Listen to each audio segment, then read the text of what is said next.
Hey everybody, I'm Ankit Patel, a.k.a. Shehnai Guy. Thank you so much, Bollywood, for having me.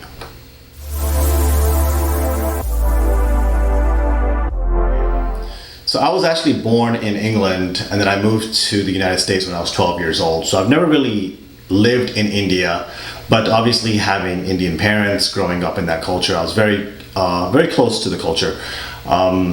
We spoke our native tongue of Gujarati growing up, and we're also very active in the mandir, the temple.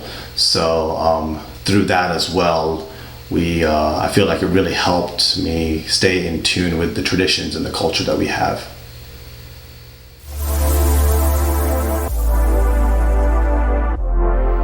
So I'm actually I don't consider myself an Indian classical musician. I'm still learning the Shehnai. I'm in the very early beginning phases of learning. Growing up, I've been playing keyboard. So I've been playing keyboard for many years. And I've just really picked up the Shehnai recently. I would say the hardest part about Shehnai is not necessarily getting the sound out and things like that, but the hardest part of Shehnai is keeping pitch. It is a very, very bendy instrument. Certain notes you don't have any holes or any change fingering techniques for. You just literally just feel that note and it's supposed to come out. So it's a very difficult instrument to play in terms of pitch. Even now, I think I've been playing learning for about a good 7 years now, and it's still hard for me just to play the major scale clean.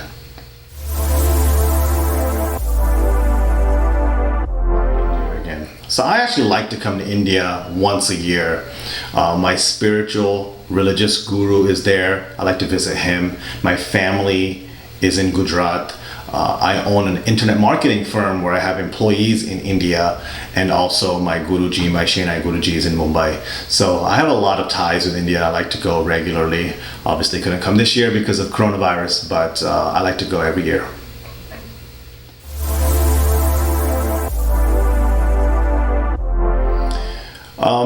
Living in the West, it's hard sometimes to blend, your Indian culture and then really separate that with a lot of your Western friends. I would say here in America, there's been some blending, and it's a beautiful thing in that sense. So there's going to be a lot of changes, and a lot of changes are coming as the world is turning into one big melting pot.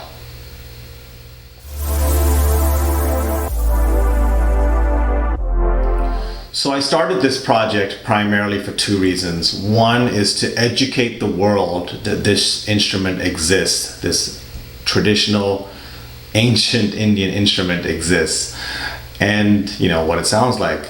And number two, really to make it sort of enjoyable again, especially for us Indians. A lot of Indians think of Shehnai as this boring old instrument, and it's not. It can really give you goosebumps or make you cry or be extremely festive.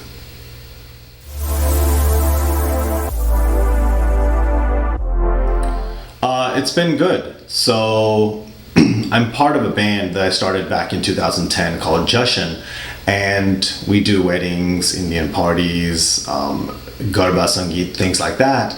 And part of what we do for weddings is live Shehnai. So I've been playing for the past couple of years. As I'm starting to learn to get a little better, I started to really bring it out, and people really appreciate it. They've never seen anything like that before. So many people come up to me, what is that? Where do you get it from? How are you learning? And things like that. So here in America, if you see it live especially, it's a real eye-opener.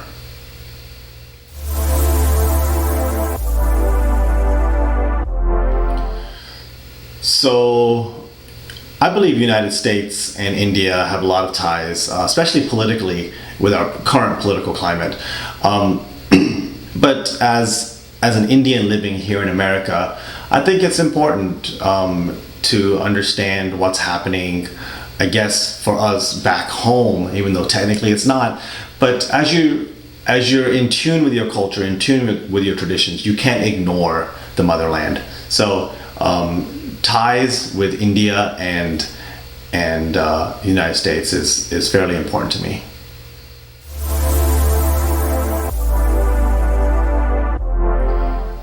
India has such an old, rich culture, so much history, and when I play an instrument like a Shehnai, especially live, or if they see a video online, I get a lot of questions about the nature of this instrument and things like that. And I think, you know, our culture is so unique, and it's so beautiful in its own way, that people gravitate towards it and just ask genuine questions to learn more.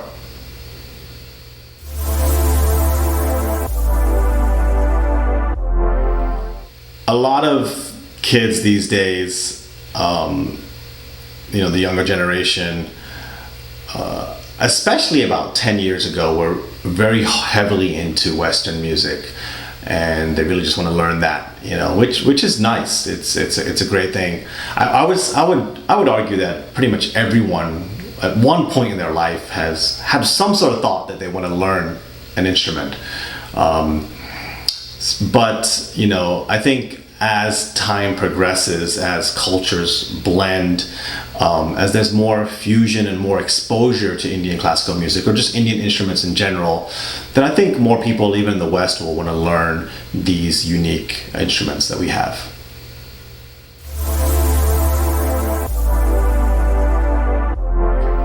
So, fun fact, I actually do not know Hindi well at all. I can speak Gujarati fairly well, and I can't read and write Gujarati. I can a little bit, but I'm very slow. But I think learning Hindi would really help me sort of connect with my YouTube channel, my Instagram channel of Shehnai Guy, as well as, you know, a lot of the people that I connect with in India.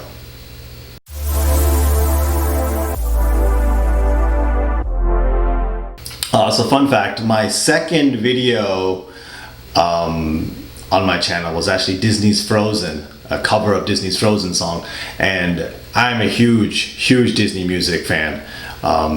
So one of my goals, one of my dreams is actually to play for Disney when I'm older, either for the theme parks or, you know, for a concert or something like that. So I really hope to get noticed by Disney in the future.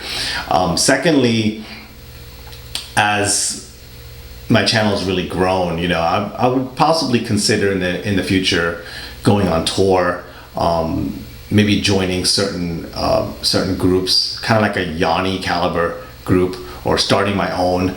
We'll see where the future takes me, but I that's something that I do have my sights on.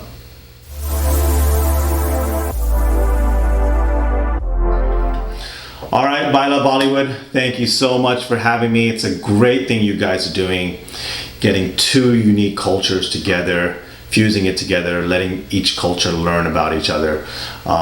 It's important, us as humans, that we love each other, don't look at race, don't look at cultures as inferior or superior to each other.